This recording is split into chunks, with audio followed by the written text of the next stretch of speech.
இறையேசுவில் பிரியமான சகோதர சகோதரிகளே, இன்று நம் தாய் திரு அவை புனித மோனிகா அம்மாளின் நினைவை கொண்டாடுகிறது. மோனிகா அம்மாள் வாழ்விலிருந்து நாம் 3 முக்கிய பாடங்களை கற்றுக்கொள்ளலாம். முதலாவதாக, விடாமுயற்சியுடன் ஜெபித்தல். மோனிகா தன்னுடைய கணவருக்காகவும் அவருடைய மாமியார் அவருடைய மகனின் மனமாற்றத்திற்காகவும் 30 ஆண்டுகளாக கண்ணீர் சிந்தி இறைவனிடம் வேண்டிக் கொண்டிருந்தார்.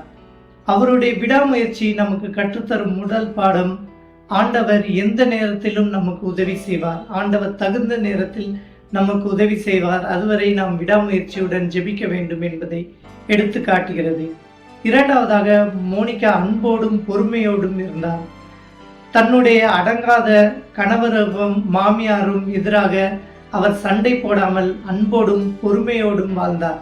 நமக்கு கற்றுத்தரும் பாடம் இதுதான். நம் உறவுகளில் ஏற்படும் சந்தேகங்களையும் சண்டைகளையும் நாம் சண்டை போட்டு சரி செய்யக்கூடாது. மாறாக அன்போடும் பொறுமையோடும் இருந்து சரி செய்ய வேண்டும். மூன்றாவதாக, அந்த நம்பிக்கையுடன் வாழ்ந்தார். ஒரு ஆயர் மோனிகாவிடம் வந்து, நீ சிந்தும் கண்ணீருக்காக உன் மகன் அழிந்து போக மாட்டான், மாறாக வாழ்வடைவான் என்று கூறினார். அவர் வார்த்தையிலும் ஆண்டவரின் வார்த்தையிலும் மோனிகம்மாள் நம்பிக்கை வைத்தார். அதன் விளைவை அவர் கற்றுக்கொண்டார். அவருடைய மகன் அகஸ்தினார் ஒரு புனிதராக மாறினார். எனவே புனித மோனிகா அம்மாளின் வாழ்வை நாம் பின்பற்றும் போது இந்த 3 அடிச்சுவட்டுகளை நாமும் பின்பற்றினால் நாமும் வாழ்க்கையில் புனிதனாக மாறுவோம். ஆமென்.